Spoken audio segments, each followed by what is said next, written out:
Welcome to the Futurati podcast. Any member of the Futurati is somebody who believes in the power of the future.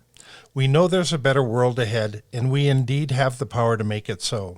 In our podcast, we talk to the best minds in the world about the most urgent problems facing mankind today, and we hope you learn as much from them as we do. I'm Thomas Fry, a professional futurist and keynote speaker. And I'm Trent Fowler, a machine learning engineer and author. Thank you for joining us.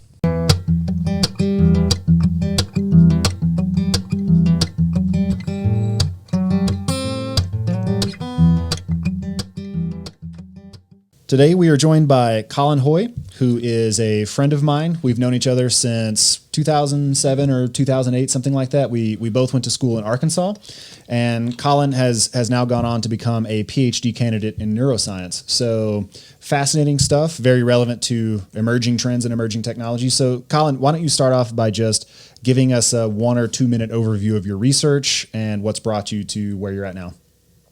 Yeah, great. Thanks, Trent. It's really nice to be here. So I'm a PhD candidate at UC Berkeley in Bob Knight's lab, working in what we call cognitive neuroscience, which is essentially asking the same kind of questions that a psychologist might ask, but with brain recordings and trying to figure out the neural mechanisms of those questions.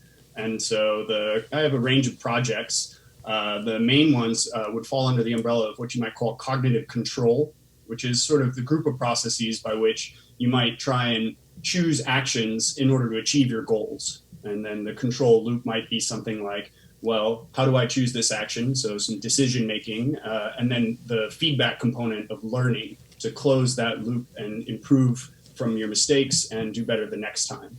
And so I have several projects looking at the various pieces involved in that. And then I have a few others that are looking at things like emotion in the brain and how those different categories of emotion might be represented. And the key kind of fun part for my job is that I get to study all of this with direct brain recordings from neurosurgical patients that are essentially having brain surgery to localize the source of their seizures. And then while they're sitting around in the hospital waiting to have enough seizures, they can do the clinical part. We'll run these sort of cognitive psychology tasks with the direct access to those brain recordings, which are really rare and very helpful data to figure out these neural mechanisms. Oh, that's fantastic. It sounds kind of like an update of the early lesion studies they did on rats, where you would damage a part of the brain and say, well, what can't this thing do now? Yeah, and it's very nice to be able to see the normal brain in action, right? Because a lot of these epilepsy patients, I work with material science engineers or doctors and lawyers who just have a seizure every once in a while. So that's a lot nicer to see how the brain works in healthy functioning tissue as opposed to, knocking out a region via lesion and seeing how the behavior changes. Which would be something that has some ethical difficulties. So, Definitely. So I wanted to take a step back and just ask you what it is that drew you to the study of the brain. What is it that fascinates it about you, and why did you choose to study this? Yeah, for me, I think it's a very common source of interest that all of us share, which is how are we having this conversation? We have these couple pounds of flesh in our head in between our ears. And somehow we're producing all these complex thoughts and emotions and feelings and communicating with each other. So, it was initially just, how does any of that happen, And I think that's what is special about neuroscience is that everybody has this sort of intuitive link, you know what's going on in your own mind. And neuroscience is just the process of figuring out how your brain does that. So I think a lot of neuroscientists share that motivation. And then it's just a matter of figuring out, turns out there's a lot of stuff going on in the mind and a lot of stuff going on in the brain. And so the trick is slicing off some piece of that problem and then trying to figure it out. Fantastic. So there seems to be a lot of people that are looking at how do I get a better brain? how do I cue myself up for these challenging days that we've been having?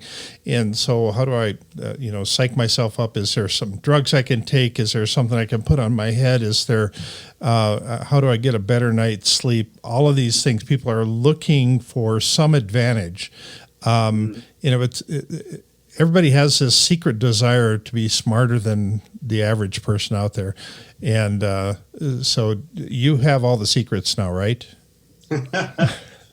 Yes, but I'll only let you in on a couple of them. It's a natural, everybody wants to get better. And that's the whole process of learning. It's not just as a kid, but it goes on as an adult. even into, your elderly years. And so I think that it's important to realize that there's so many different cognitive capacities that we have, and they're all interacting in very complex ways depending on what we're doing and how we're doing it. And so trying to figure out how you would improve any one of those is difficult in its own right, but breaking out that process. And so, you might think about that as your mind is good at language, but it's also good at decision making or attention or memory. Each one of these capacities has different circuits in the brain that operate at multiple levels. And by that, I mean, are you going to try and get some gene therapy? Or are you going to try and get some stimulator that's going to be inside a brain circuit? Or are you going to just be able to try and put something on your scalp that gives you a little bit of a heads up on when you're getting drowsy? And so there are many different levels at which you can intervene in the brain, and many different cognitive processes that you could try and affect to improve whatever your specific ailment is.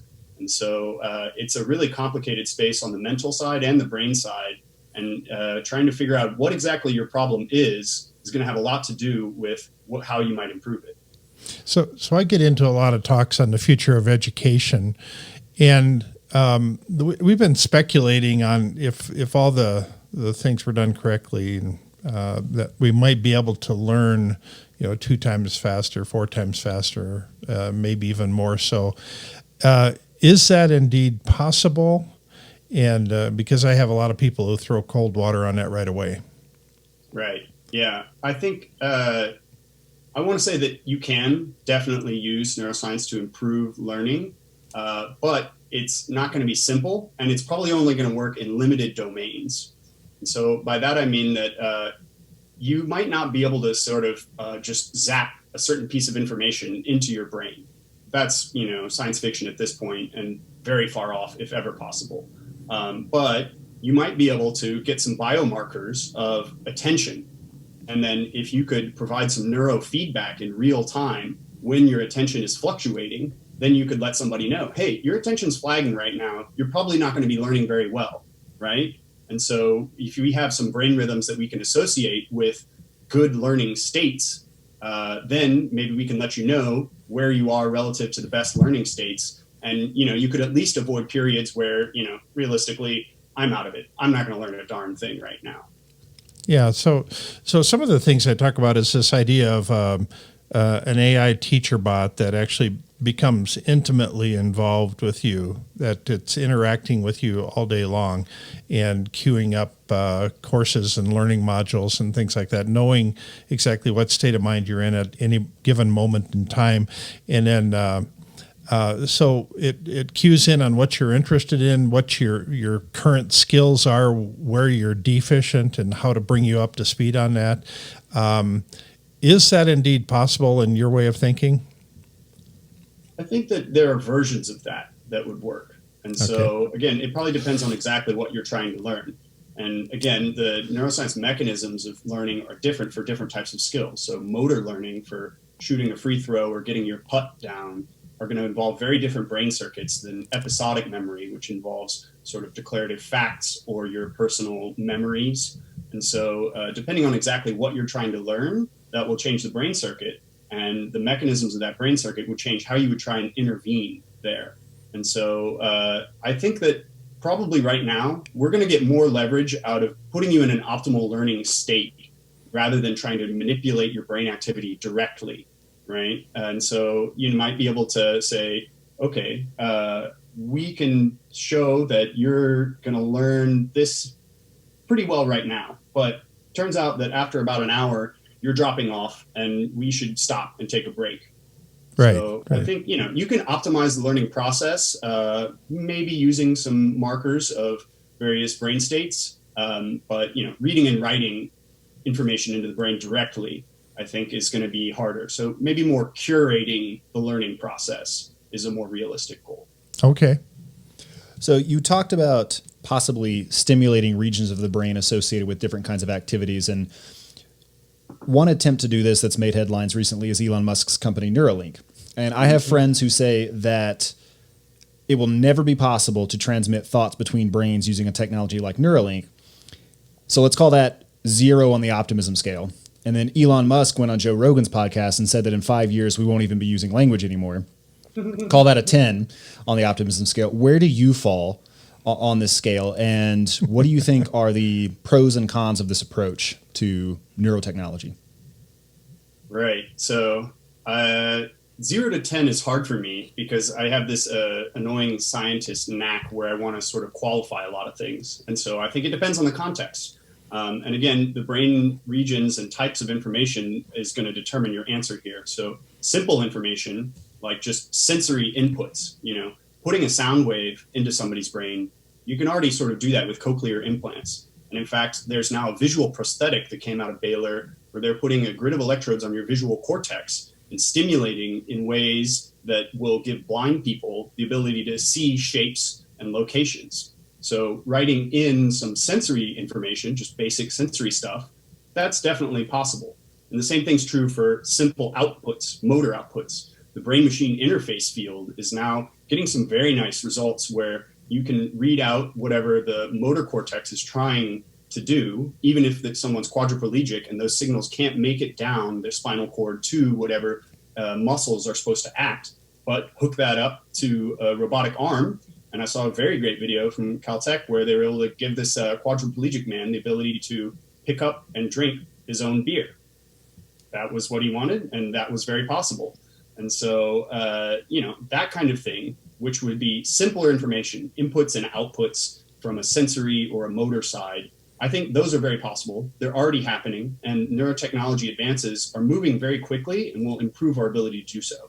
But the specific information of, I'm thinking of an abstract thought, freedom.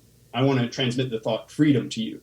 We have no idea how the brain is possibly encoding abstract concepts, and we're very far off from that kind of information. So again, that kind of thing, very much science fiction at this point. So I'm not sure where that puts me 0 to 10, but I think contextually it could be very high or very low. That's a standard scientist answer. We don't really know. We don't really know where you stand. So let's use this as a springboard to get into some of the neurotech, because it's really sexy, and there's science fiction that comes out every year talking about these sorts of things. And of course, we all know that once we can improve the way that we think or transmit these abstract concepts, then an entire new really era of humanity opens up. So yeah, let's use this to talk about some of the promise of that field. You use invasive techniques for your studies. So there are also non-invasive techniques. So can you explain sort of the difference between those and what are the advantages of using an invasive versus a non-invasive technique? Right. So a lot of this is going to boil down to what kind of access to the brain signals you have and what kind of resolution there is. So non-invasive techniques, traditionally scalp electroencephalography, which is EEG colloquially, is just putting an electrode on your scalp, and the electrical signals in your brain can aggregate in such strong ways for very large activity that you'll be able to sense it right there on the scalp.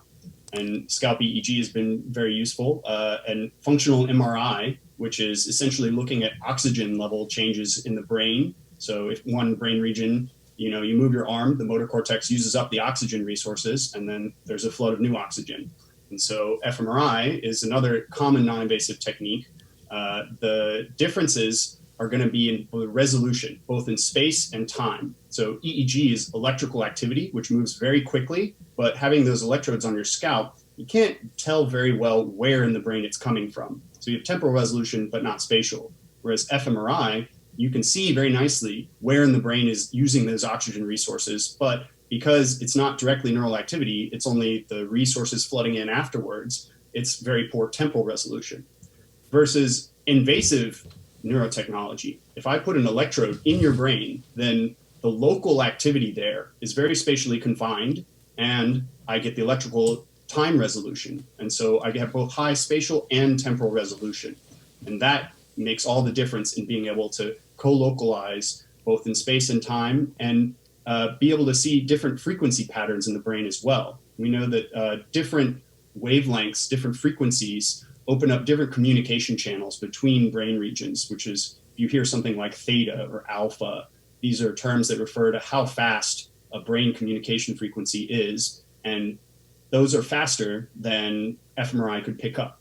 And so if you're invasive, you get much more information about both where in the brain, when it's happening, and maybe at what frequencies patterns of brain activity are involving. And so that resolution makes it much more possible to see the brain as it's actually working.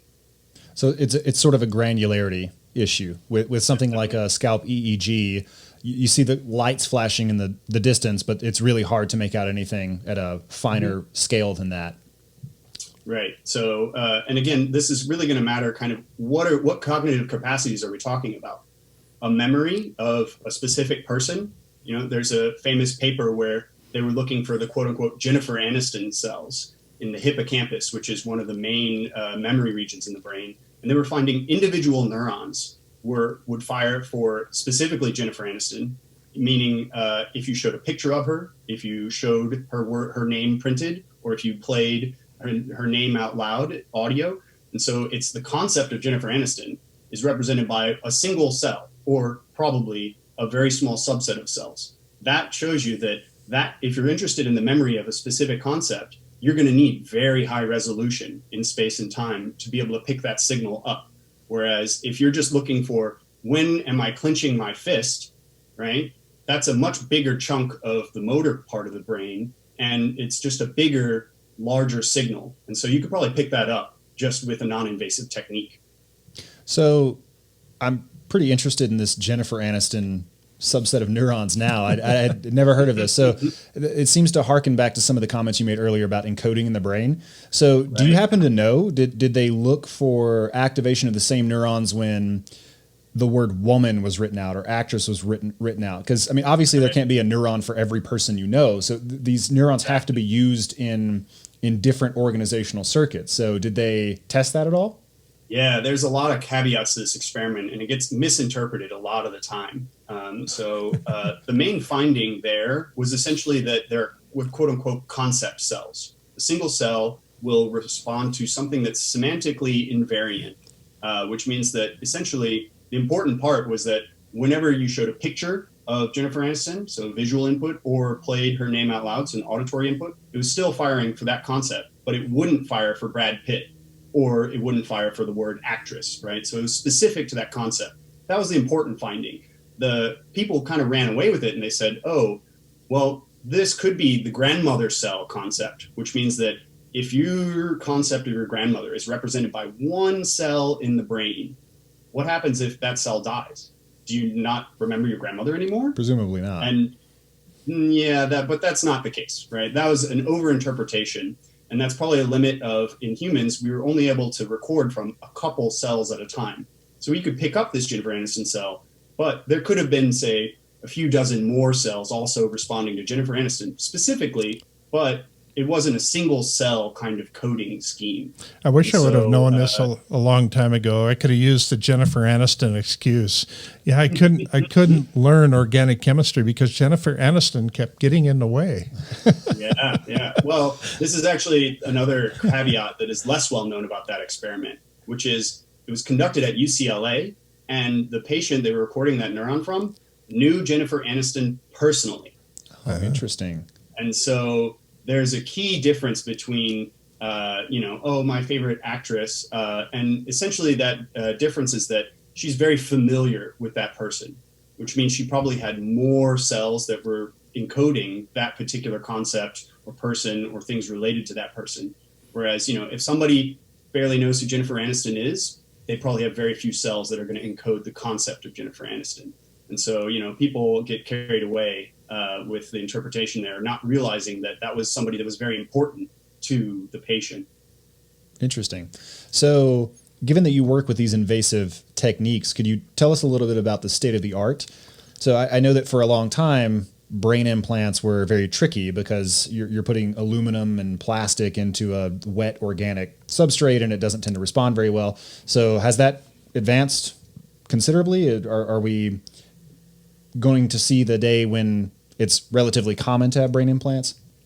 Definitely. I think that the safety of neural implants is always going to be a big question, right? And so if you look at the complications of brain surgery, it can be anywhere, 3 to 7% of cases are going to have some kind of complication.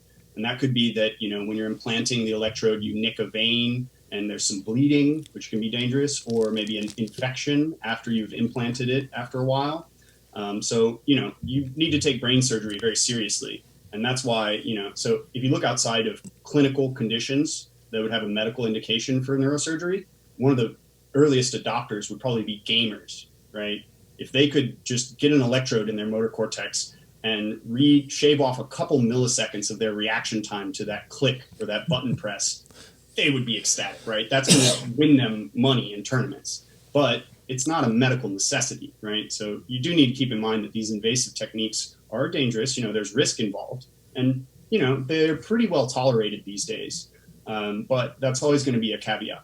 So Colin, when you saw the Neuralink demonstration, and you see these little fibers going into the person's brain, step us through what you were thinking when you were watching that.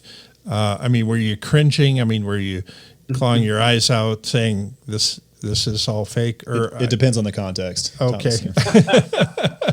Yeah. So Neuralink, my general take is that their engineering is important, but their neuroscience is a little lacking. And I think that's typical of sort of Silicon Valley tech innovators trying to come into the neuroscience space. And so the really cool things that Neuralink is doing, the sewing machine that they've come out with.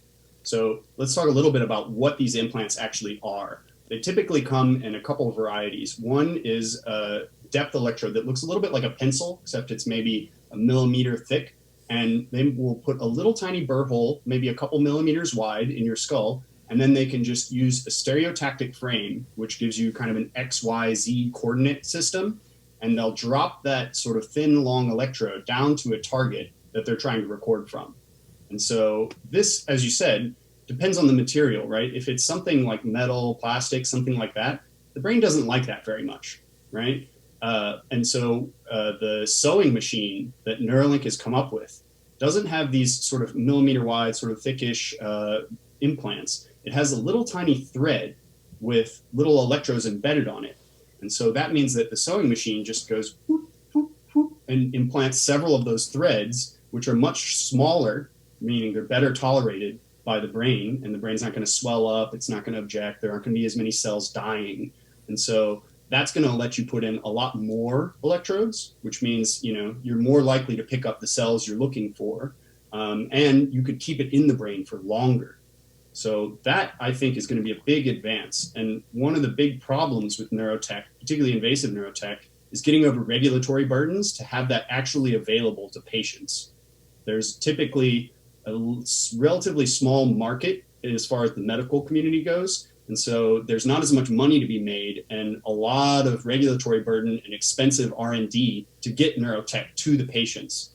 And so if this is going to be a relatively big company backed by a pretty big name with some really innovative technology that could really help people, then that might be finally a way to get past some of these regulatory hurdles and get this really good new tech into the humans. So one of the ways I explain this is that in the past, if somebody gave you a set of really difficult questions and your universe of knowledge happened to be a large library, it may take you 10 hours to find all the answers you're looking for on a certain day. Today, you could have that same set of questions and you can answer it probably within 10 minutes using a keyboard, a screen, and that interface. So the next iteration then, going from 10 hours to 10 minutes, is to get to the 10-second interface. Is it going to be possible for somebody in the future to sit down and you can ask them a question and we can just think our way to an answer? And that's kind of the vision of Neuralink, I'm imagining, is that we somehow make this interface between our brain and the information world as seamless and as invisible as possible. Is that kind of what you're thinking as well? So I think that there's, again, yes and no. So I think reading and writing from the brain, right, is kind of the language that some people use to describe this, right? And a lot of neuroscience right now is trying to read information from the brain. We're trying to decode what information is in what region at what times in order to better understand how the system is working.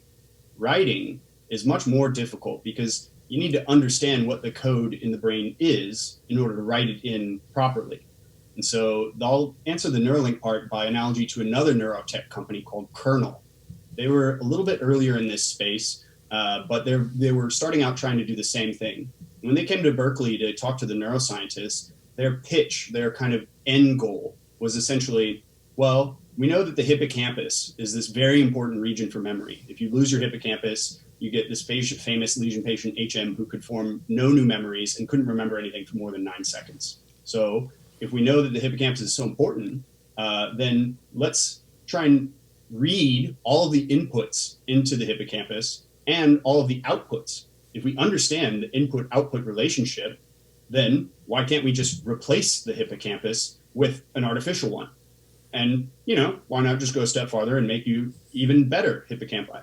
Well, that was their goal, and the neuroscience community largely laughed.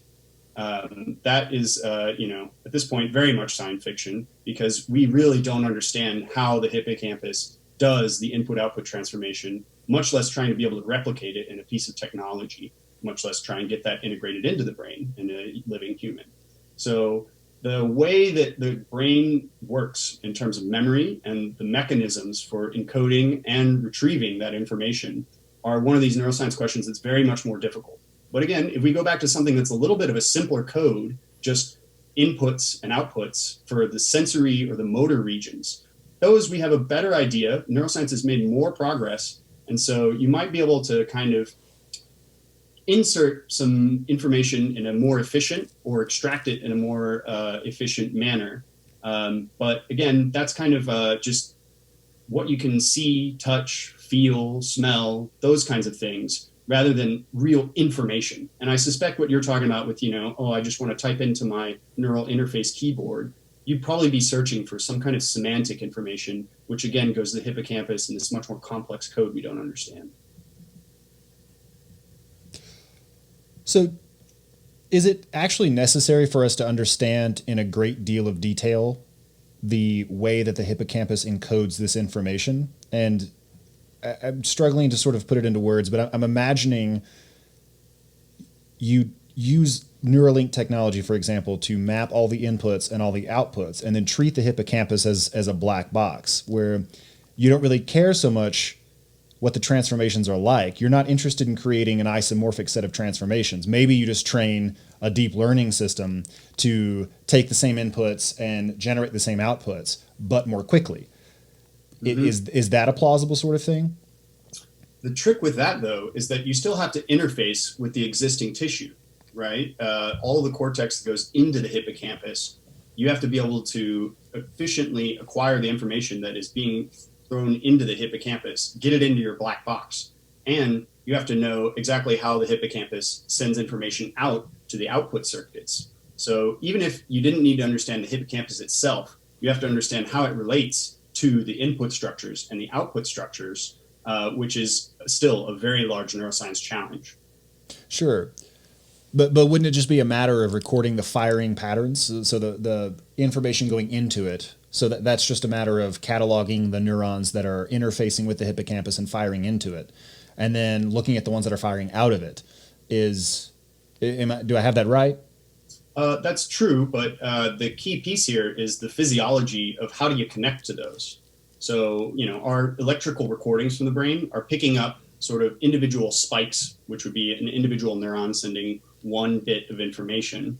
But then you have to be able to output to the other neurons. And it turns out that it's not just spiking information. So if you look at an individual neuron, a lot of times you might look for that one spike. And the way a neuron works is it has this big tree of what's called dendrites, which many other neurons are impinging on and sending in their spikes.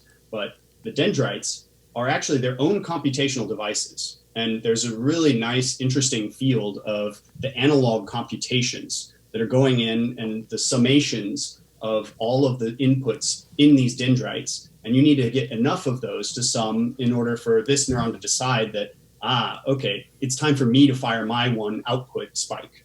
And so the computations that are going on in the dendrites, which is also where a lot of the plasticity is happening, the strengthening of connections between neurons. And so there are so many computations inside a single neuron that those are going to be difficult to figure out.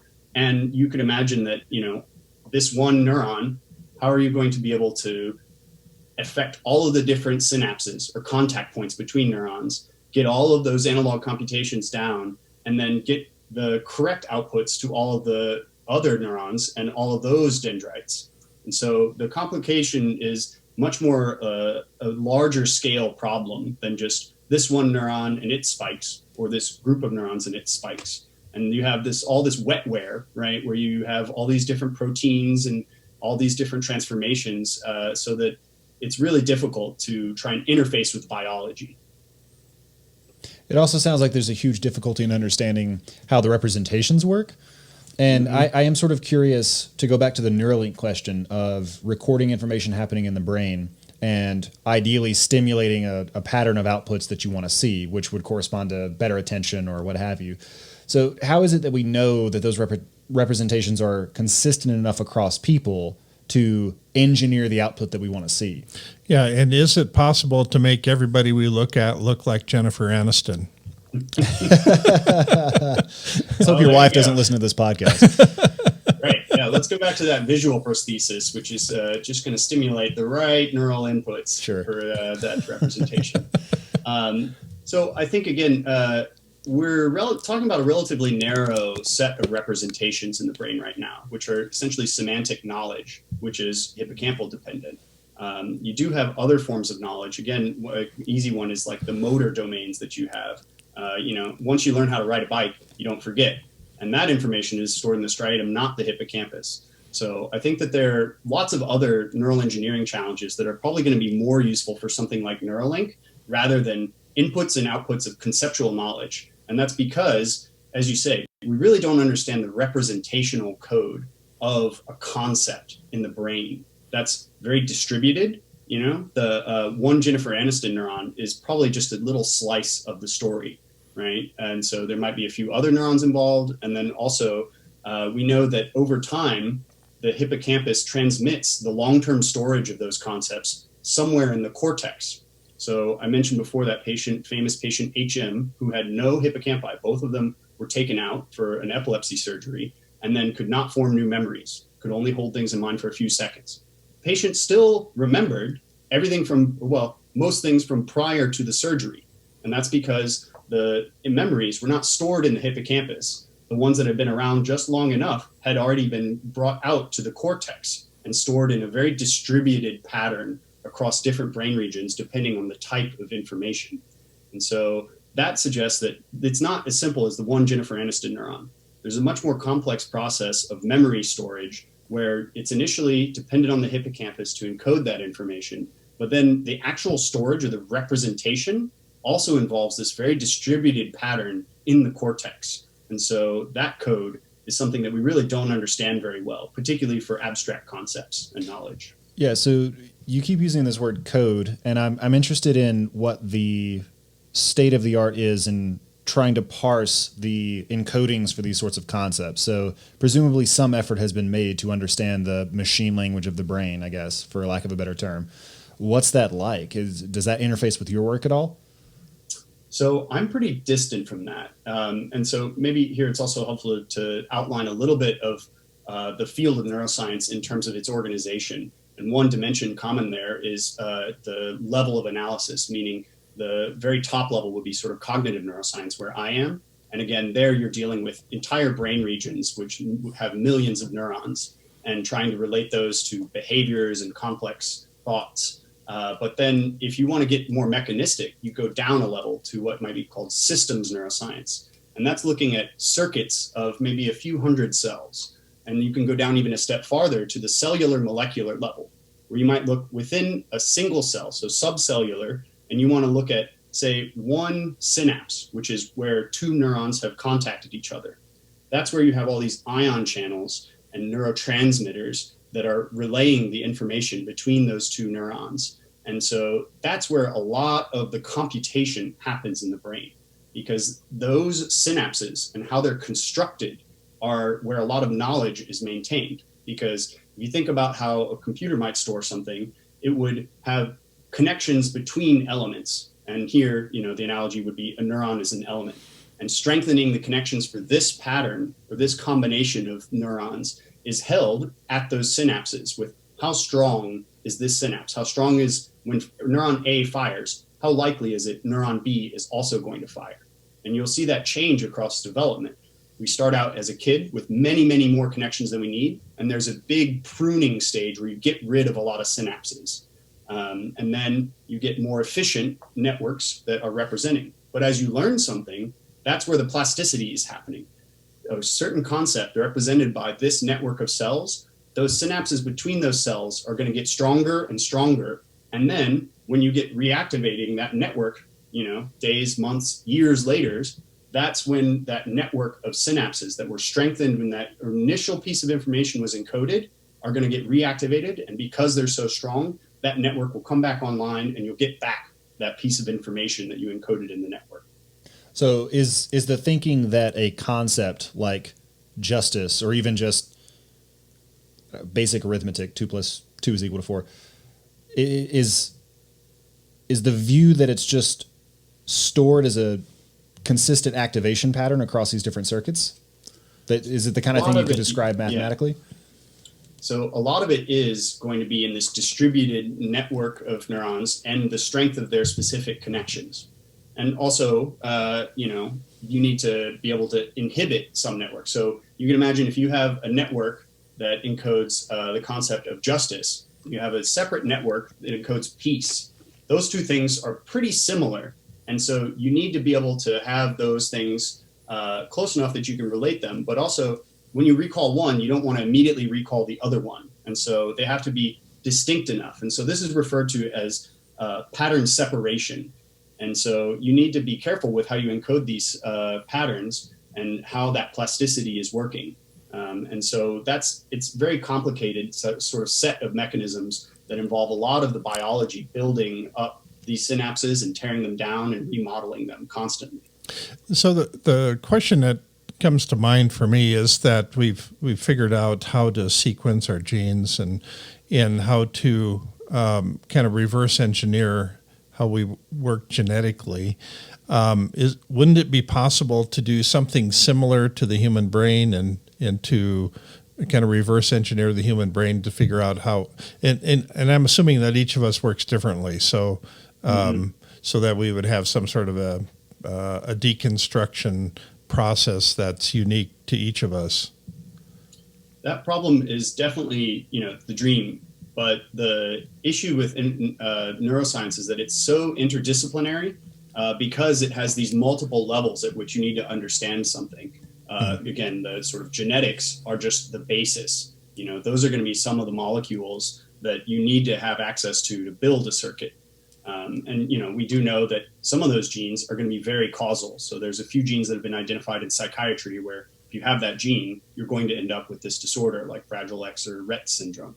But that's not enough in most cases, because then you have the going up different individual cells, and then you have the combination of those cells into circuits, and then you have this top level of the different brain regions and large scale networks. And so understanding neuroscience or even a single circuit in the brain has much more levels of complexity, and each one of these levels of analysis needs to be understood, and you have to be able to relate those different levels of understanding to each other.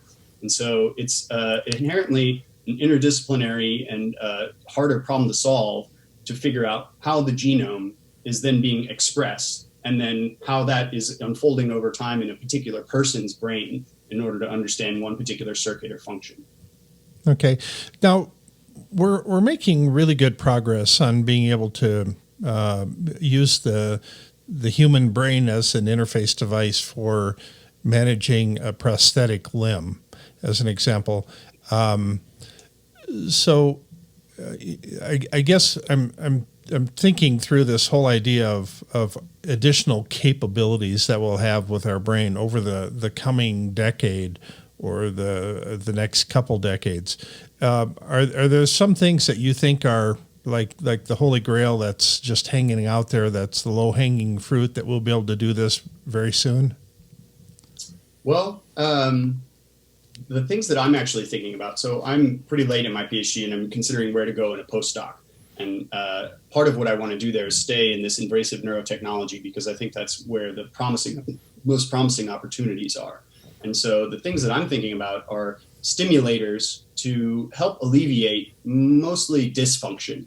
I think it's a little trickier to think about enhancing function, but people are already using these kinds of things, not just for motor prosthetics or visual prosthetics or, cochlear implant, but they're starting to try and investigate the cognitive functions. And so they're using things called deep brain stimulators, which are essentially a pacemaker that you drop into the brain, and using those to try and treat things like depression or OCD or, anxiety or chronic pain. And so these are things where you might have one part of the brain that has hopefully a relatively simple malfunction. So Parkinson's is one where the pathology of that neurological disorder is relatively well understood relative to something like Alzheimer's or something maybe a little more complicated like depression or schizophrenia. And because that's relatively well understood, we have this deep brain stimulator that we can drop in and try and treat the motor symptoms and alleviate those.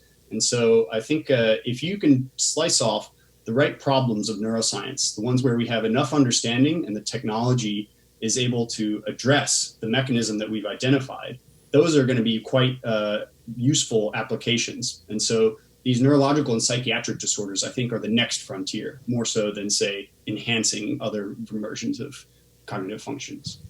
Okay, I know one thing I've been looking for is a truth meter I can download in my brain, so I can know exactly if the BS meter goes off. And Right. But it's not truth relative. So.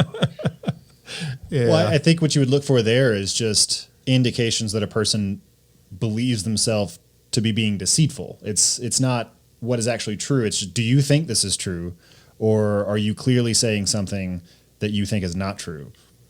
Right. And, if that person is really good at convincing themselves that this is their truth, then, hey, guess they're not lying.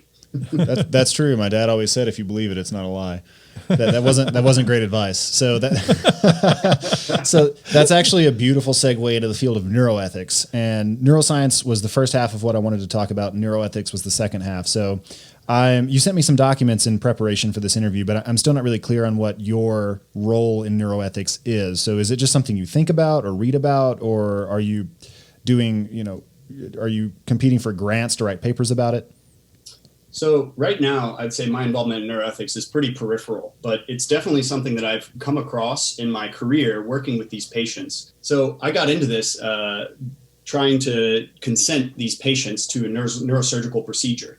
And if I think about in the future, the studies that I might want to work with, where we're going to potentially be modulating parts of their mood, parts of their personality, the things that are going to be central to their identity, then understanding the implications of this treatment are going to be immense. And so we already know that if you are going to stimulate somebody in Parkinson's disorder this is now standard treatment for deep brain stimulation, there are some reports that certain people are going to become more impulsive.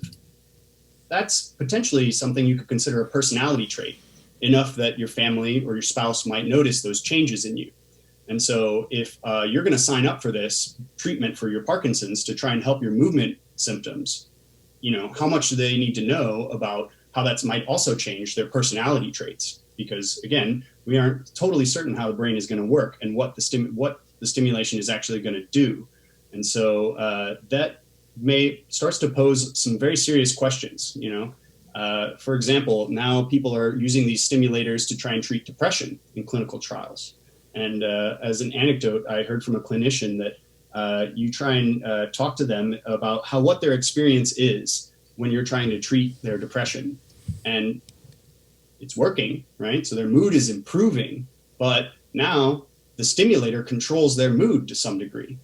And who gets control over the stimulator, right? So the anecdote from this patient was that essentially their family member knew that they had this stimulator and basically said something along the lines of, you're kind of cranky today. I think you need a tune-up. Wow. So whose job is it to tune it up, right? Is it the patient? Is it the clinician? Is it their community who has to deal with them?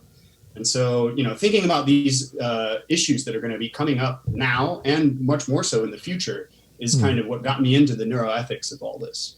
Yeah, you talk about the tune-up as being a negative thing. I think it could be a positive, right? Well, there's no doubt that it could be, but I think he raises an interesting question because there's all these issues around what we learn from suffering or from depression. I mean, we've all experienced this where we had to grieve in order to get over something. But if I've got something in my brain and a loved one dies, doesn't it become pretty tempting to just turn that up pretty high and to not suffer through that? And then you've got to almost exercise this extra layer of autonomy and will to force yourself to go through these cathartic emotions as part of the process of grieving and healing. And so I think part of what makes neuroethics so fascinating is that it gets to the heart of everything that it is to be a human being. So things like free will, it begins to take on really interesting dimensions when you consider the possibility of just nudging somebody in a direction or making them a little angrier at a protest, for example. Maybe if many of these people are, let's say 50% of the people at a protest are sporting some form of neural implant, and you have it in your power to make them just a little bit more irascible, at what point do they stop being responsible for their actions? At some point, but it's really hard to delineate that spectrum. Sure. And then what happens when they get sued or go to court and they say, my stimulator made me do it? How would you know? Who's at fault? Yeah, I would think like a difficult. professional football player, you could just dial him up a few notches to just intimidate the rest of the other team. Right. And I think one of the key things to keep in mind here is we consider, abstractly these psychiatric conditions or, whatever problem you might have to be maladaptive. And you need to be very careful with that word because the person that has that issue might not consider it maladaptive. They might consider this is part of my identity. And so this is an issue that psychiatry has been dealing with for a long time, that consider themselves normal. It's part of their identity. Oh, did we skip? We lost you there for a second. So okay, just pick up. That's fine. Yeah, I'm skipping just a bit here. So the key concept here that psychiatry has had to deal with is, what do you count as maladaptive and at what point do you intervene, right? So someone that is somewhere on the autism spectrum might not consider themselves to have a disorder. They might be very happy with who they are, and that's not something that they want treated, and that's not something that they want considered a negative aspect of their personality or their identity. And the same thing is true, you see that in deaf communities who are very adamant that they do not want a cochlear implant. Right. They love themselves the way they are. It's part of their identity. It's part of their community. It's part of who they are. And so just because you might consider that a deficit that you want to solve with a neural implant, you can't assume that about somebody else because that's their own decision. And so a lot of times psychiatrists have been walking this thin line where, if you're going to have harm to someone else or yourself, then that's usually considered grounds to intervene somehow. But otherwise, it should be up to the patient. If you're a little bit depressed and you're really bummed out about it and you want a stimulator, maybe you should be able to get it. But if this person is what you might consider depressed, but they don't mind that, and that's part of who they are, and they want to continue living like that, who are you to say they should get a stimulator? Yeah, so it gets into that whole topic of what constitutes normal. That's a tough subject. It definitely is. That's part of why neuroethics is so sticky, is because, you can draw some analogies to bioethics and the history of that developed in medicine and research. It used to be that not so long ago, even the 50s, 60s, people were doing very unethical scientific and medical research.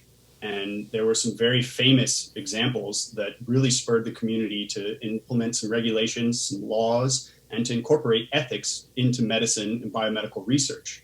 And that was a tough process to figure out, but now we at least have a much better state, if not perfect, certainly by no means perfect. So neuroethics is going to have to go through a similar growth process and try and figure out exactly how to implement these things. And I think it's going to be even harder. Medicine, my body, my choice. There are certainly, ethics associated with that. But when you start implementing this in things that are going to change a person's identity, who they are, their personality, and you have control over those things, it gets even more complicated. So As we're sort of wrapping up here, I wanted to ask you some big picture questions about neuroscience and the field as a whole and where it's going. So, first of all, what do you think are the major unanswered questions in neuroscience? Again, I really think that it's linking the levels of explanation together. A lot of neuroscientists are going to be working on one level. They're going to work on that subcellular level of this gene changes how much expression of this particular chemical messenger and how that is going to change the connectivity of this cell to the next cell. But then there's whole other sets of researchers that say, okay, what does this circuit do? Or how does that link to behavior? And those are just tough questions. It takes so much effort to understand one of those levels. How are you going to relate them to each other? And so I think it's becoming very much a team science game. Nobody has the expertise to do everything by themselves. And that involves a lot of communication, a lot of collaboration, and a lot of theory, planning out your experiments in order to be able to link those things together and get a more holistic understanding of how things work and how they relate to the things that we would colloquially refer to as psychology and concepts. So linking all those things together and, the computational models to describe them, I think that's going to be a very big sort of foray and field in the future. Okay, one last question. Exactly how long before we get to an Iron Man costume that we can actually control like they do in the movies? Yeah, well, depends on what features you want. If you want to have that robotic arm that just drinks your beer for you, we've got it. You got to sign up for neurosurgery, but we've got that. If you want the sort of supervision, actually, we've got some visual prosthetics. We're kind of working on it. But yeah, the rocket launcher, maybe a little farther off. Targeting systems might be a little more difficult. Got you. Well, this has been a fascinating... But we could probably put a simulator in that is going to let you believe you're Iron Man. We'll just crank that baby up and married to Jennifer Aniston. You'll forget all about Iron Man. Yeah, and that wouldn't violate any ethics whatsoever. Yeah. Excellent. Okay. Well, thanks very much, Colin, for this fascinating conversation. We really appreciate you taking the time. Yeah, well, this is great. Thanks, Colin. Appreciate it. All right.